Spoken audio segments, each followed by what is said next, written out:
The evening of February 17, 1997, began as a typical night out for 21-year-old Patrick McNeil. He joined friends at the Dapper Dog Bar, a Manhattan establishment known for its lively atmosphere. As the hours passed, it became evident that Patrick had consumed a significant amount of alcohol. His condition deteriorated to the point where he became ill in the bar's restroom. Shortly thereafter, Patrick departed the Dapper Dog Bar. Witnesses reported seeing him turn left onto 90th Street, a route that would take him in the direction of the East River. This sighting marked the last time anyone would see Patrick McNeil alive. Following this night, Patrick seemingly vanished. Law enforcement agencies initiated a comprehensive search, but their efforts yielded no tangible leads or clues regarding his disappearance. The mystery surrounding his whereabouts persisted for nearly 2 months.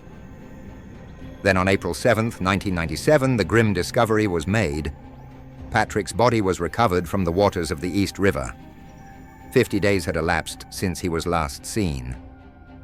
The recovery and initial examination of the body fell under the purview of NYPD Special Investigation Division Duty Sergeant Kevin Gannon.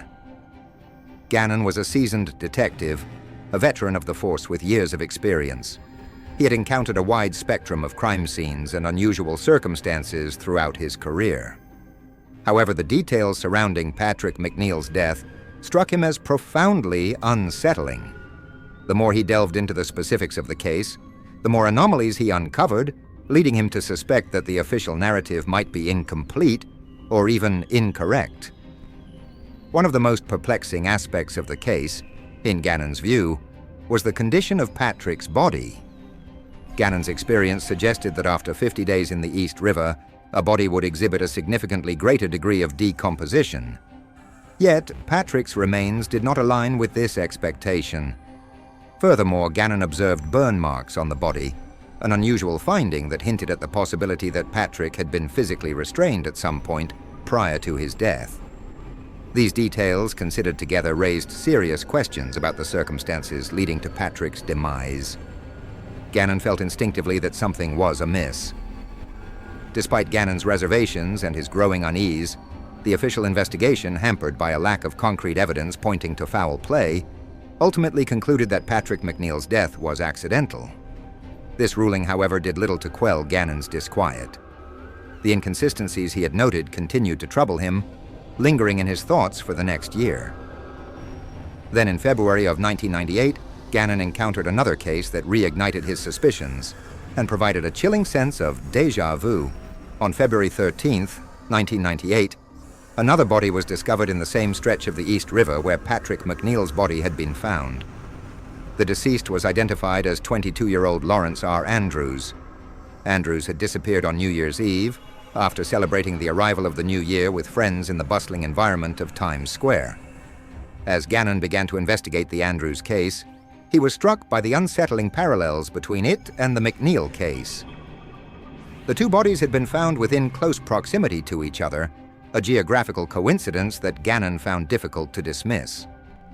Both victims were young, Caucasian males, and both were described as being on promising career paths, suggesting a bright future ahead of them.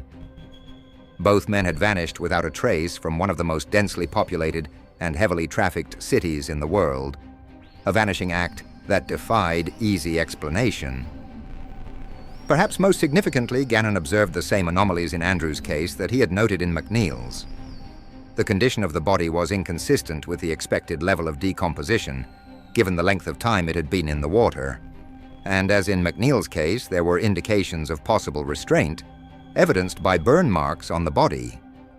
These similarities were too striking to ignore, prompting Gannon to consider the possibility that these two deaths were not isolated incidents, but rather connected in some way. The Andrews case prompted Gannon to broaden his investigation, to look beyond the immediate circumstances of these two deaths, and consider whether there might be other similar cases across the United States. He enlisted the assistance of fellow detective Anthony Darte, whose investigative skills he trusted, and Dr. Lee Gilbertson, a professor of criminal justice whose academic expertise he believed would be invaluable to the inquiry. Together, this unlikely trio embarked on a quest to uncover the truth, a quest that would lead them down a dark and disturbing path. As Gannon, Darte, and Gilbertson began to compile and analyze data from various jurisdictions, a chilling pattern began to emerge. They identified a total of 45 distinct cases, spanning several years, in which young men had died under remarkably similar circumstances to those of Patrick McNeil and Lawrence Andrews. The pattern was unsettlingly consistent.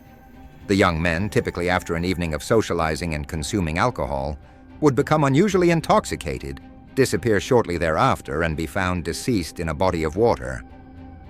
The demographic profile of the victims also exhibited a disturbing consistency. The vast majority were Caucasian, and many were either college students or young professionals on track to pursue lucrative careers, often in fields such as engineering.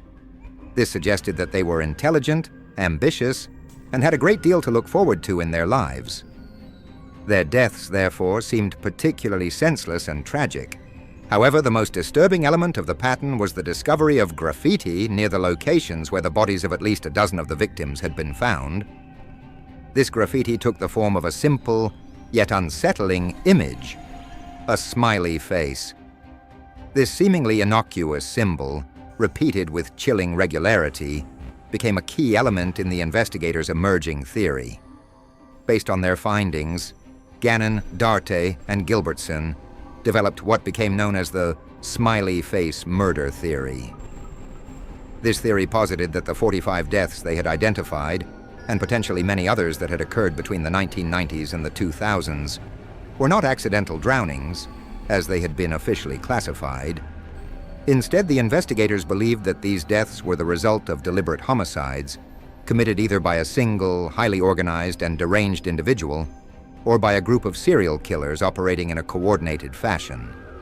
The smiley face graffiti, according to this theory, served as a kind of macabre signature, a calling card left by the perpetrators to mark their victims, and perhaps even to taunt law enforcement. The investigators argued that this theory was the only logical explanation that could adequately account for the numerous anomalies and striking similarities observed across the cases. The unusual condition of the bodies, the indications of possible restraint, the shared demographic characteristics of the victims, and the presence of the smiley face graffiti all pointed, in their view, to a darker and more sinister reality than accidental drowning. However, the smiley face murder theory has not been universally accepted. It has met with skepticism and even outright dismissal from some quarters. One prominent critic is criminal profiler Pat Brown, who has publicly labeled the theory as ludicrous. Brown argues that the attempt to link the smiley face, a symbol she describes as ubiquitous and commonplace, to a series of murders is inherently flawed. She contends that smiley faces are so prevalent in urban environments that their presence near a crime scene is more likely to be a coincidence than a deliberate marker. "It's not an unusual symbol," she stated. "If you look in any area 5 miles square, I bet you could find a smiley face." FBI has also weighed in on the matter, and their assessment has further undermined the credibility of the smiley face murder theory. In an official statement, the FBI acknowledged that they had reviewed the information provided by Gannon and Dart, and that they had interviewed an individual who had offered information to the detectives. However, the FBI concluded that their investigation had not yielded any evidence to support the existence of links between the deaths, nor had they found any basis for the claim that the deaths were the work of a serial killer or killers. The FBI's statement emphasized that the vast majority of the cases appeared to be the result of alcohol-related drownings, suggesting that the victims had accidentally drowned after becoming incapacitated by alcohol. Despite these significant setbacks and the skepticism of prominent figures and law enforcement agencies, Gannon, Darte, and Gilbertson have remained steadfast in their belief in the smiley face murder theory. They continue to pursue their investigation, meticulously gathering and analyzing data in an effort to uncover additional evidence that will support their observations and validate their conclusions. They are driven by a sense of justice for the victims and a desire to bring closure to their families. If their hunch proves to be correct, it would mean that one of the most elusive and dangerous serial killers, or groups of serial killers, in American history is still at large today, operating undetected and continuing to prey on unsuspecting young men. The implications of this are both chilling and profound, raising troubling questions about the nature of evil and the limits of our ability to detect and prevent it. The investigation continues, a race against time to uncover the truth before more lives are lost.